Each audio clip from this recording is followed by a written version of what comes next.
y'all. Welcome back to another episode of Chats in the Blog Cabin. You know, the show where I virtually invite people into the blog cabin to chat about life. And today we're chatting all about adolescents and adolescents who struggle with navigating change, overcoming anxiety. And during the pandemic, you know, a lot of adolescents had to go through change and anxiety. And I'm joined by Erica. Erica wrote this amazing book called Chicken Little, The Sky Isn't Falling. Whoops, it's moving a little bit.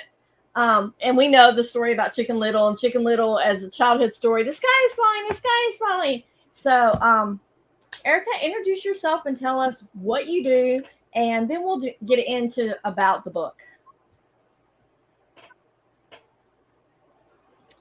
I'm a social worker and a psychoanalyst. I'm a parent guidance expert and an author. And so I write books that help guide parents. My first book that I wrote was about 0 to 3 and guiding parents. And this one is about adolescence. And both books really address the issue of creating a foundation of emotional security for your children that helps them to build resilience and deal with the adversity that comes in life.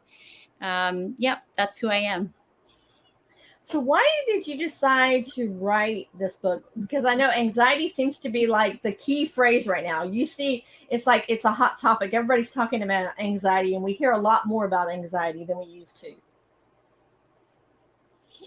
Well, I mean, anxiety is fear, and there's much more fear around than there ever has been. And as I say in the book now, because the book now is about building resilience and emotional security into your adolescence. And we know adolescence is longer than we thought. It starts earlier. It starts at 9 and it ends at 25 from a neurological perspective. But we know that in that period, parents have a great influence over their children to create emotional security that protects children. We call buffers children from stress and buffers children from, fear. And so we're experiencing more fears because the environment is a scarier place. And we can't always control what's in the environment. But what we can control is what we give our children in terms of their foundation emotionally to help them to cope with the environment in the future. So what can we as parents, because my girls are 19 through 26, and we talked a little bit before we came on about how all of them seem to have that anxiety of growing up. I think social media adds a lot to the anxiety as well. But what can we as parents build as a foundation for our kids?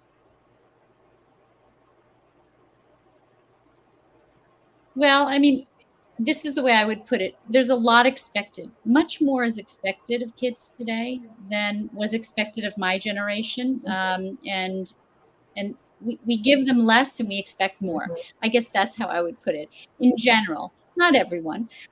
There's a lot of healthy kids out there too, but there's a lot of kids who, from a very early age, they experience more stress. And because we as parents are very distracted, we have our own careers, we have our own desires, our own needs, and society encourages us to pursue them, particularly as women. Society is encouraging of us to pursue our individualism. We're a very individualistic society too.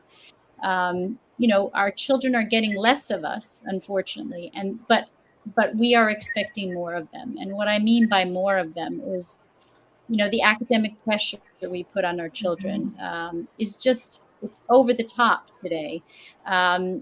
We give them, in many ways, we give them so many choices. In my generation, we didn't have as many choices. And sometimes choices are good and sometimes they're overwhelming.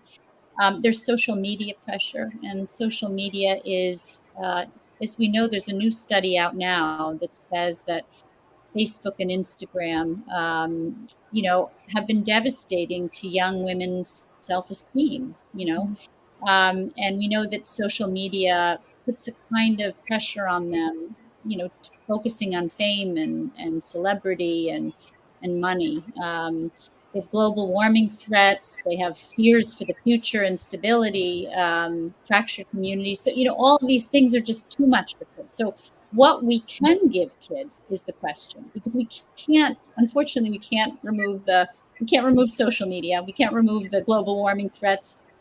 we can, as parents, remove some of the academic pressure, but some of the academic pressure doesn't come from us as parents. Sometimes it comes from the schools or their friends, right? Or social media. They have to go to the best of the best and, the best schools. And as parents, I encourage parents to think about what their desires are for their children and kind of get a grip on those. Right? Be very self-aware and know how much of your children's ambition is theirs and how much is yours for them. That's a very important distinction. So, but the point of writing these books is that there's a lot that parents can do. There's a lot they can't do. There's a lot they can do to help reinforce their children so they can withstand the storm of adolescence. Adolescence is in itself a kind of trauma. I mean, we don't think about it. We think, oh, we all go through it and it's not a big deal. It's hard, but adolescence, even if it goes well and our children are healthy, it's a kind of trauma. There's a lot going on. So let's talk about the anxiety. Are you seeing more cases with anxiety in boys or girls in adolescence? So the statistics are crazy. Melissa, you read the book, so you know that I have a lot of research in the book. And the research says that 1 in 5 children in America are going to have a serious mental illness. 1 in 5, 20%. And I actually think it's higher. I actually think it's closer to 40%, because if you look at the statistics on reported mental illness versus non-reported mental illness, 1 in 5 is reported. So that means there's a lot of kids out there who are suffering in silence with depression and anxiety, ADHD, behavioral issues. So, it's a big number, right? Suicide rates in America have tripled in adolescence in the last decade, tripled. So, as we say, Houston, we have a problem. We have a very big problem. And I think we may be taking it more seriously now, is what I'm thinking, because COVID wasn't the cause of a lot of, it certainly didn't cause a lot of the anxiety and the depression. It exacerbated the anxiety and depression that already existed in a lot of kids. It sort of was the straw that broke the camel's back, so to speak, where they just couldn't, they couldn't hold it together any longer. Do you also think it's because with COVID, more families were home together, that parents are able to see things that are happening and they're able to see the signs, whereas before our lifestyles were so busy, on the go, that they were kind of like, they saw it, but they weren't really attentive to it? Yeah. Okay, we're going to take a brief commercial. I do think that. I think that I think that is.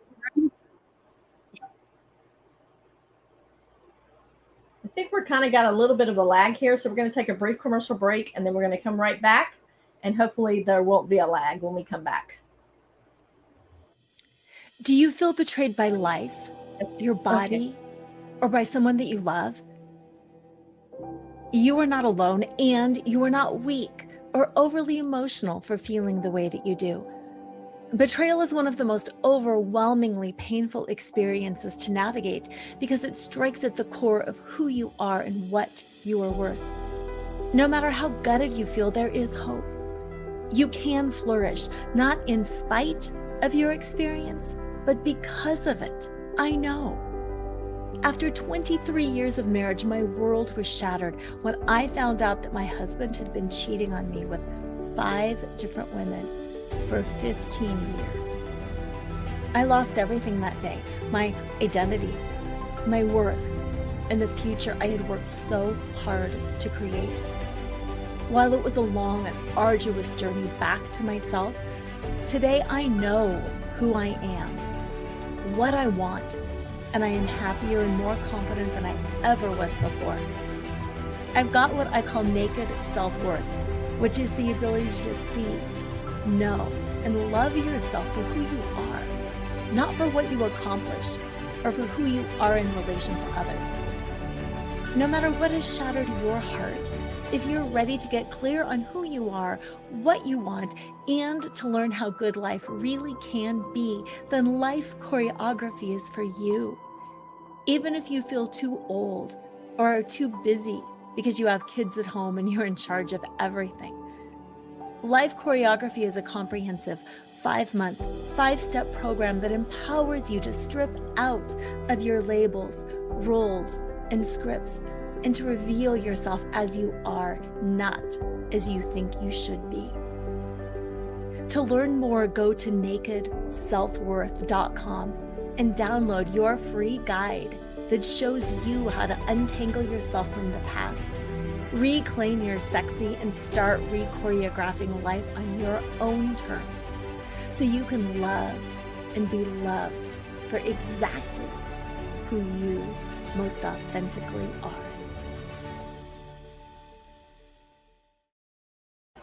And we're back chatting with Erica, who wrote the book Chicken Little, The Sky Isn't Falling, Raising Resilient Adolescents in the New Age of Anxiety. I'm just going to read a part of the book that really resonated with me. It's like the first chapter. It says, we are asking children to handle more stress, more stress, more stimulation, more pressure, more choices, and more decisions without giving them a secure foundation of support, emotional security, and a real and meaningful connection to cope with the emotions that come with these challenges.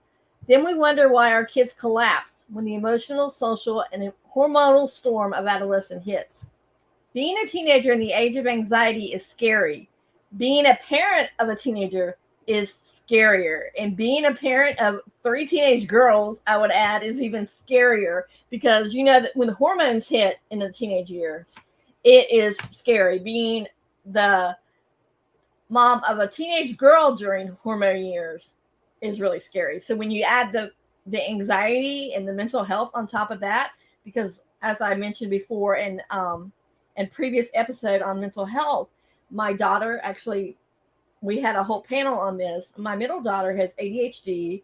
She has bipolar tendencies, and she was dealing with depression. And my oldest daughter also has anxiety. And for them, that just seemed like their hormones just made their symptoms just 190, 200% worse, because of it would go up and down. You never know. So let's talk about adolescence and the hormones and how it just exacerbates the symptoms of anxiety.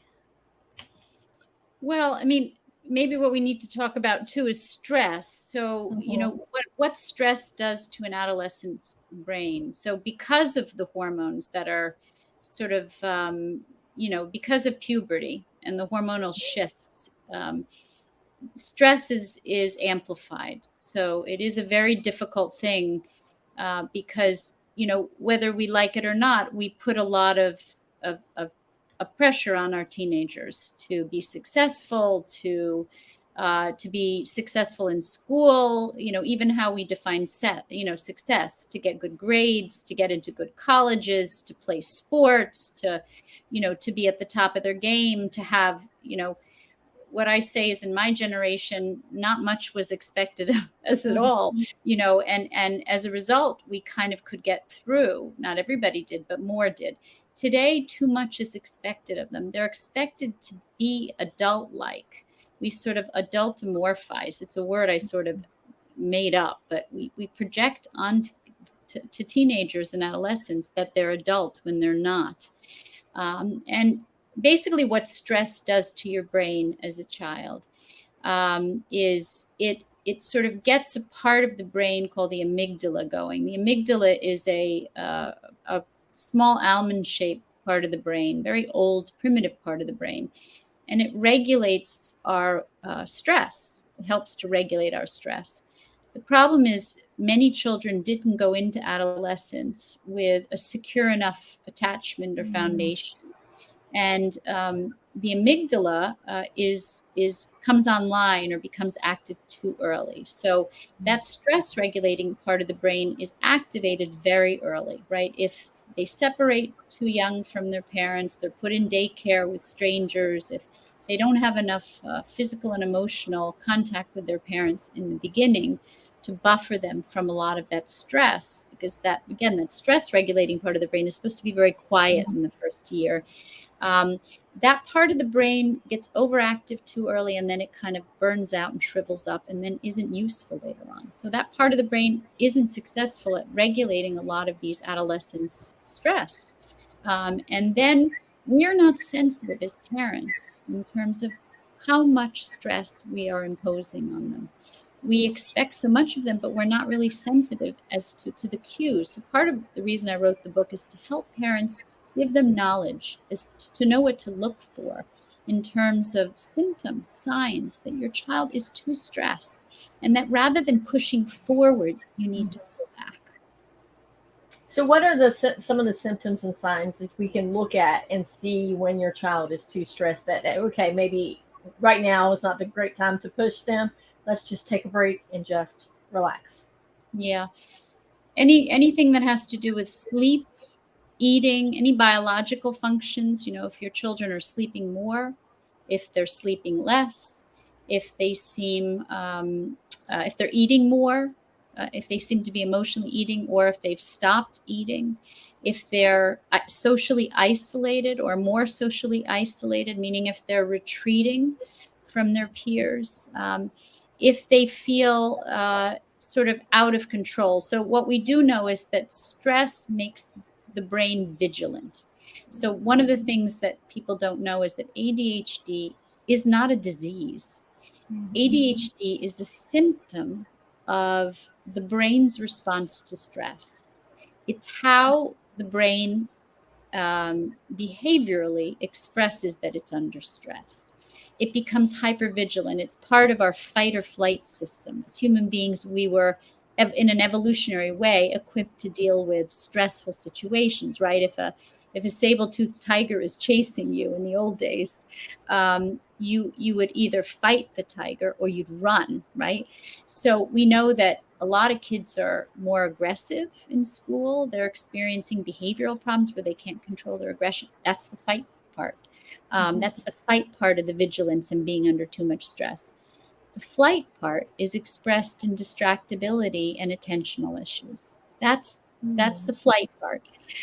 So we know that that's a sign. If our children are starting to seem distracted and not able to focus, then we need to look at holistically the kind of pressure they're under that might be causing that. Are they away from us too many hours of the day? Are they put in too many activities? Are they in classes that are too challenging for them? Might they have a learning issue, which is sort of unknown or undiscovered, which makes school harder and more stressful for them? Do we need to get that checked out? Might they have, vision issues where they can't see the blackboard and it's stressing them out? So in a way, ADHD is a really important, I don't think of it as a thing in and of itself. And I certainly don't encourage parents to medicate the symptoms away. I encourage them to think about what's causing the symptoms, meaning think of origins of things. As a society, we don't like to think about the origins of things, but it's really important to think, what is the stress that's causing my child's brain to go into this vigilant, defensive, I'll call it a defensive mode? Now, you just mentioned something. You said medicate the symptoms away, because I know a lot of parents choose not to do the medication route when a child is diagnosed with any type of illness. But some parents are like, well, let's give it a try. And if it doesn't work, then we'll try something else. Now, what is your stance? Is your stance like 100% no, don't do the medicine, or should we at least try it? So my stance isn't 100%. My stance is that medication can be very useful, but it's the last stop on the train, not the first stop on the train. Okay. So the first stop on the train, so you never want to medicate away symptoms. There's a whole controversy now about when your child has low-grade fever, should you give them Tylenol or Advil, right? And the reason for that controversy, I'm using a metaphor, is that the symptom is actually very important to help to deal with the illness, right? And the symptoms that come with ADHD are what we call signal symptoms. They signal us that something's wrong.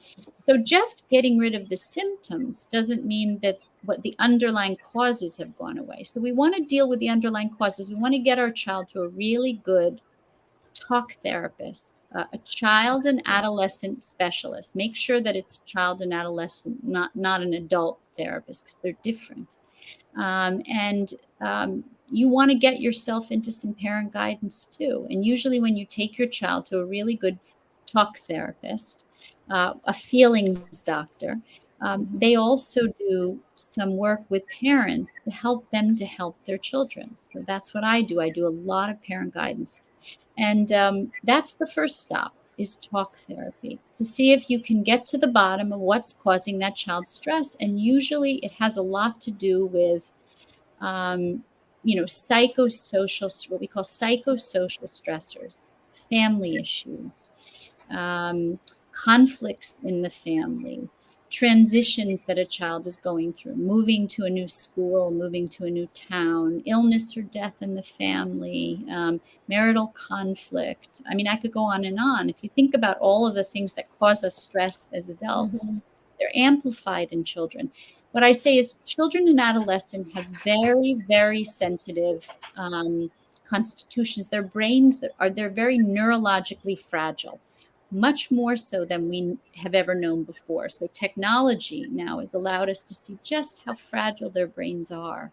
They're very fragile in what we call the first critical window of development, which is 0 to 3, which is in my first book that I wrote. And they're equally fragile in the second critical period of development, which is 9 to 25, or adolescence, because something is happening in the brain at that point, which is the brain is reorganizing and pruning. And really the brain doesn't stop developing until about 25. And that critical window of development means the environment has a greater impact on that child. And the environment is school and social environment, but it's you as parents. So you have a lot of power. You have a lot more power than you think. By going into therapy yourself, you can influence whether your child continues to be under stress and continues to express these symptoms, or they worsen, or you can be a change maker for your child. And also, too, it kind of shows them that it's okay to be in therapy, because I think a lot of times when someone goes into therapy, there's a stigma around, oh, they're in therapy. And it's like, oh, what's wrong with them? Oh, they're in therapy, and people are like, they're like, what's wrong? And it's all like, wow, people don't want to talk about that. But now it seems like it's almost like it's okay to talk about it, because the stigma is kind of being erased. Because I think this generation that's coming up, the generation of my girls, is making it okay for it to talk about, because they're more open about how they're feeling. Yeah, I mean, I think one of the better parts of COVID is that, mental health services, which are still not that available in person in many parts of this country. And sadly, I advocate for more mental health services in schools, in small communities. But mental health services are now more available, at least digitally, so there's something that has freed us. So we no longer feel in parts of the, country where, going to a therapist meant you were crazy. I mean, literally people would say, I'm not going to a therapist. I'm not crazy. My kids aren't crazy.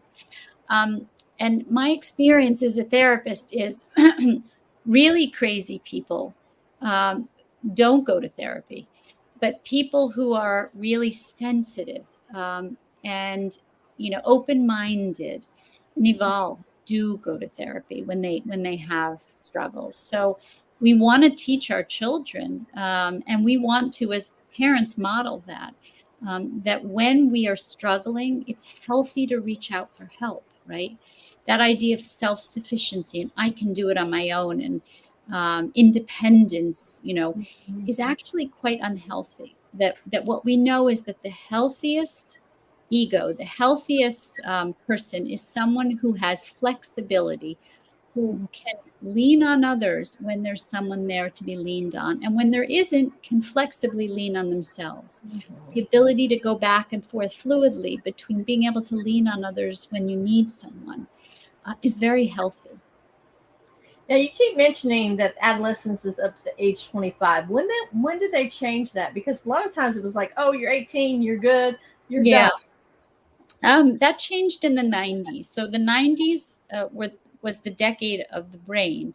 And it's because the technology was discovered. As psychoanalysts, we always knew that adolescence wasn't in this small defined period, but then we could see it, meaning we could see in these brain scans, what they call fMRIs, or functional magnetic resonance machines. And they basically allow us to see activity in the brain. And there's many other things that we use too. But the idea is that the technology in the 90s allowed us to see that the brain was still shifting and reorganizing and pruning. So what we say is that by the age of 9, between 0 and 9, actually, and this is interesting, between 0 and 3, 85% of your right brain, or what we call your social emotional brain, the part of your brain that's responsible for emotional regulation, resilience to stress, by 3 years of age, 85% of that brain is developed. Wow. And then between 3 and 9, the other 15% develops. So by 9 years old, the brain is you have all the cells there, the synapses. The problem is that you have too many. And then between 9 to 25, there's a pruning, like pruning your bushes out in your yard. There's a cutting back of what you don't need, and a shaping of an architecting of the brain that happens between 9 and 25. So for the first 9 years, you'd say, you as a parent are helping to create the connections, creating, building connections. It's why I say parents have to be as physically and emotionally present in the first 3 years as possible, right? We didn't talk about that before, which is, when you leave your baby in daycare at 6 weeks or 3 months with strangers, and when they're in distress, they're one of 5 or 8 children and they're crying and no one can, you don't realize that kind of stress actually has a great impact on that baby's brain. So for the first 9 years, we are building, and then from 9 to 25 as parents, we are responsible for helping to architect what that brain will look like going forward into adulthood. Wow. Because, I mean, you would think about it, you wouldn't think that 0 to 3, you would think that those years would be the years they wouldn't even remember because there's so little. But then you realize what an impact. Wow. 85%, 85%. So, and if you're not there and you're not part of that process, then that child's brain actually develops quite differently. In very extreme situations. So, of course, we're not talking for the most part with anyone who's listening to this podcast about extremes, but there are books written about very extreme forms of neglect where babies are put in institutional care in Romanian orphanages, where the brain actually is shrunken, stunted, right? We're not talking about that. In this case, we're talking about brains not developing in the same way, as if they have a primary attachment figure there to soothe them when they're in distress from moment to moment. Now, mind you, if you miss the first window, which is 0 to 3, the reason I wrote the second book is you have another chance. All is not lost. So now between 9 and 25, you as a parent can still do a great deal of good in terms of providing that child with emotional security. Now, I have a question. Now, let's say, for instance, like the very first child you work, but then the second child you're like, okay, I'm not going to work when it's born because I want to stay home. And obviously you can't afford daycare for both kids, because daycare is outrageous anyways. Mm-hmm. Will that change the effect of the way that the second child, their brain develops, because the first child wasn't in daycare, but they had someone take care of them, that it was more of a one-on-one situation? So what I say, so there's 2 different questions there. First, if you ask someone who their first child was in either daycare or in care with others versus being around, I think for the most part, they'll say there's a difference. And it depends on the kind of care. So that's to answer your second question. If the best is you, right? The best is you being there, being as emotionally and physically present as possible. The next best is a family member or someone who has a very similar kind of investment in that child, and who can soothe them in distress from moment to moment the way you do, the same style that you have, and is going to be in their life forever. That could be a grandmother, an aunt, could be a spouse, right? Then next in line would be a one-on-one surrogate, and that could be a babysitter. And if you can't afford a babysitter, because that babysitter is going to be consistent, is going to be not transient, that person's going to be with them a long time, hopefully, right? And is going to be consistent in their care. And they can form a kind of attachment to that person, not the same attachment as they have to you. So that would be the next best thing. If you can't afford one person, you know what they do in California is what I recommend, which is sharing a caregiver. If you share a caregiver with another family, sometimes it could be cheaper than daycare. If you each have 2 children, believe it or not, or even if you each have one child, or you each have 2 children, or one of you has 2 children, or one of you has 1 child, the numbers are still better than if you put your child in institutional care. Show me a daycare that you can afford that is less than 5 or 6 children to 1 caregiver. What I say to parents is, imagine you as a mother taking care of 6 children, babies, and imagine how overwhelmed you'd get. And imagine being able to soothe their distress from moment to moment. And then you realize, oh my God, I could never do that. They can't do it either. And so sharing a caregiver would be the next best thing to having a single surrogate caregiver. And the one that I never, ever promote is daycare. Please don't put your children in daycare unless you absolutely positively have to. And if you do have to, then look for a ratio of no more than 3 to 1 when a child is 1 to 3. And when a child is under 1, a ratio of no more than 1 to 1. And it doesn't exist. Wow. I mean, because honestly, luckily my mom took care of my oldest, but it's amazing how you keep talking about how 0 to 3, 0 to 3, you can raise, as a parent, you can raise your children the same way, but they can turn out differently, and they can all exhibit different types of things at the same, like all 3 of my girls have anxiety, even though they were all raised, like the youngest one seemed to be a little bit more lenient with them and not have as much pressure on her, because as first-time parents, you put a little bit more pressure on the oldest because you really don't know what you're doing to begin with. And then as your rules get a little bit more lax as the second and third come along.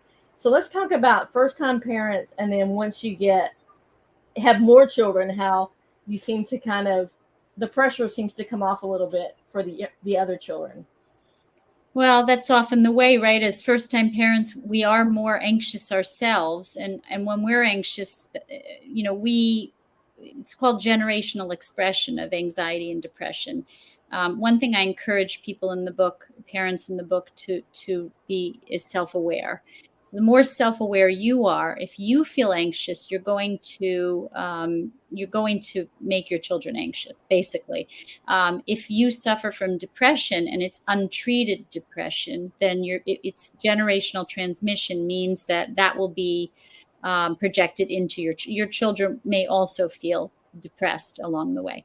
So it is very important to be self-aware. If you're anxious, if you're depressed, as an adult, get help, because that's going to help you not to pass that on to your children.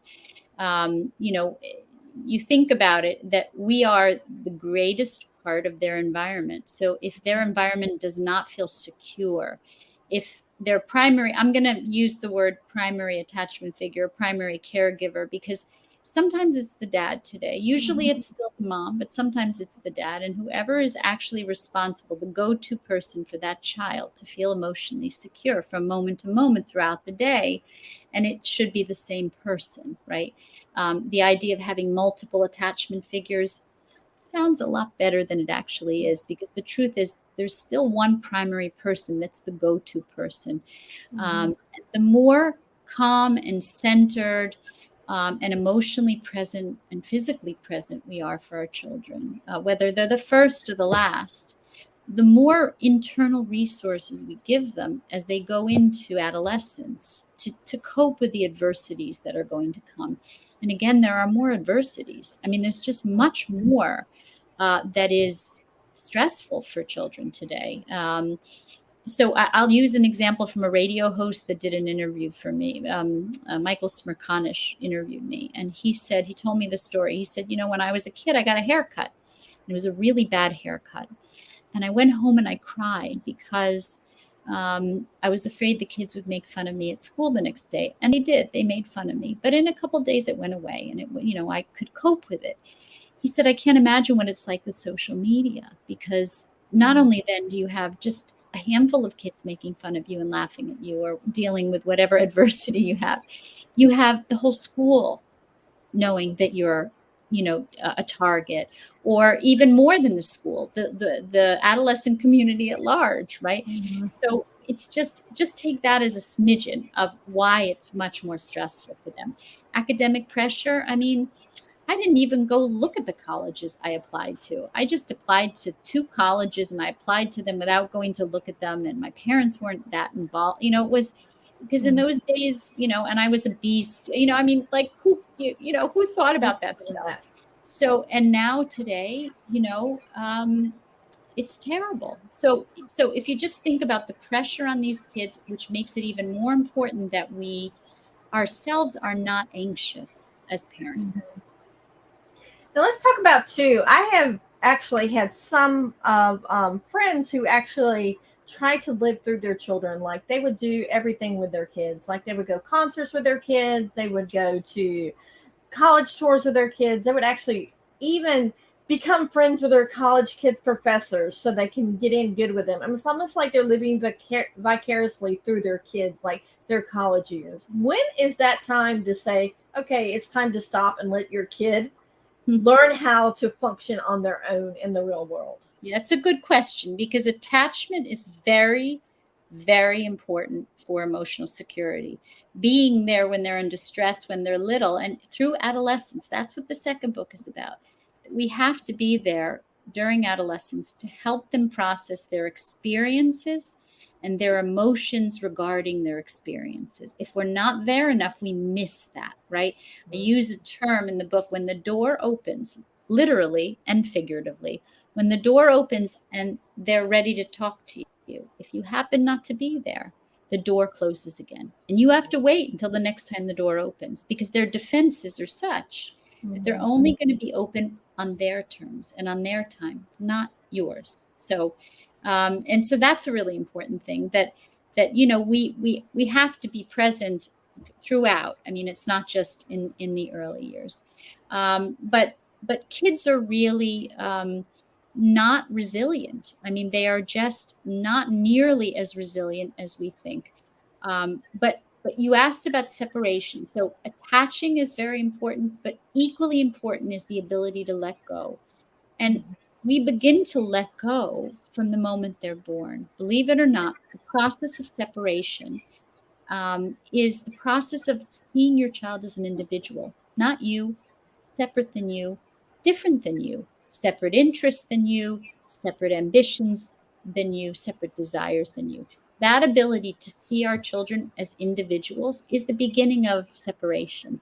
And so that's a very important process as they go on into adolescence, that we don't judge the differences with them, that we accept their differences, whether they're differences of desires or dress or how they appear, but also identity issues, the music they listen to, the friends they have, the gender that they identify with, the sexual orientation that they identify with.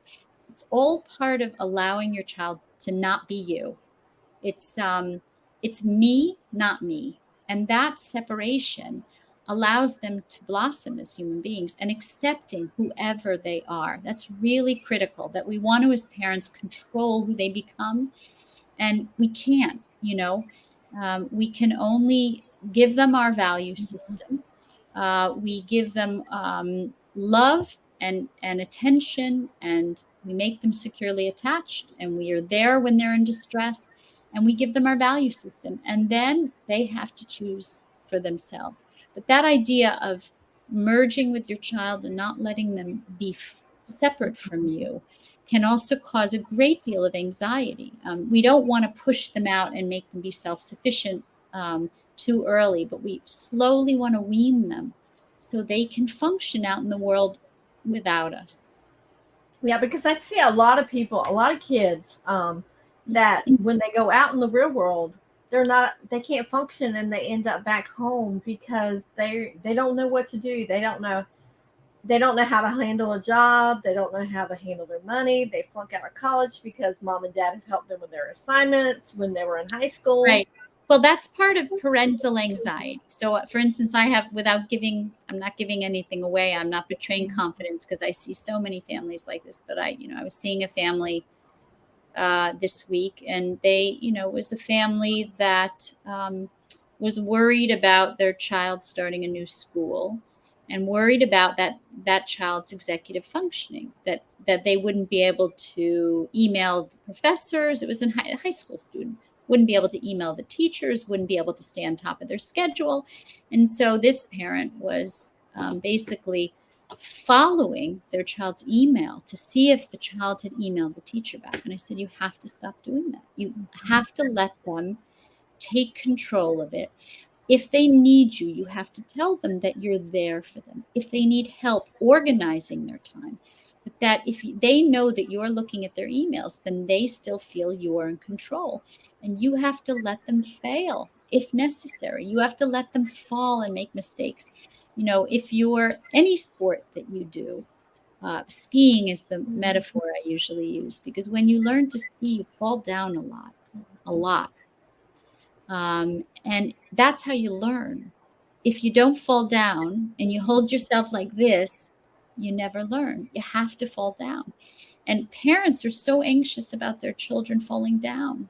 They're anxious about their children not succeeding. And so if they just can do it all for them, do the papers, get the grades, and you've got to let your child be. You've got to let them make the mistakes and fail if they have to, so they can learn. You can support them, you can help them, you can guide them if they need you. You can, so what I encourage this father to do is get off the child's email, let the child email the teachers or not, and then learn from that and come to you and say, I'm having some organizational issues. Can you teach me how to organize things so I can do it on my own? That would be a better use of a parent's time. Yeah, I so agree. So our time is almost up. Is there one little last nugget that you want to leave people with?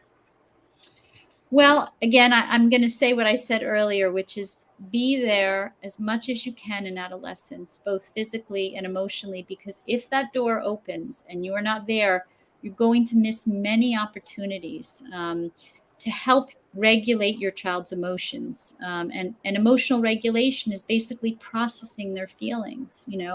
How was your day? How are you feeling? I can see that you're upset about the test that you took. And if you try to do it on your time as a parent, it never works, because, as I said, has to be on their time. So just being present as much as possible emotionally and physically, and accepting your child, accepting whoever your child is and loving them unconditionally. That takes all the pressure off your child. If they know that no matter who they are, no matter what they identify as, that you'll love them and support them and always be there for them. Yes. And I want to thank you so much for coming on. Tell people the name of your book again and where they can find it at. The book is Chicken Little, The Sky Isn't Falling, Raising Resilient Adolescents in the New Age of Anxiety. And you can find it on Amazon. You can also look at my website, www.komisar.com, and you can buy it at any of the, Barnes & Noble, Amazon, on my website as well. And where can people find you on social media? Erica at Erica Komisar CSW, and Facebook is Erica Komisar LCSW, and Twitter is at Erica Komisar CSW. And you have an Instagram as well? I do, and it's Erica Komisar, my name. So, guys, I will put everywhere where you can find the book as well as where you can find Erica. And I'm sure if you have questions, you can drop Erica a note Absolutely. on her website and she will get back with you. I will say this is eye opener for me as well. And I thank Erica so much for coming on and for chatting with us today about this. And I'm sure I'm going to have more questions soon on this. Thank you, Melissa. So, as always, guys, I want you to keep chatting and most importantly, be blessed. Have a great day.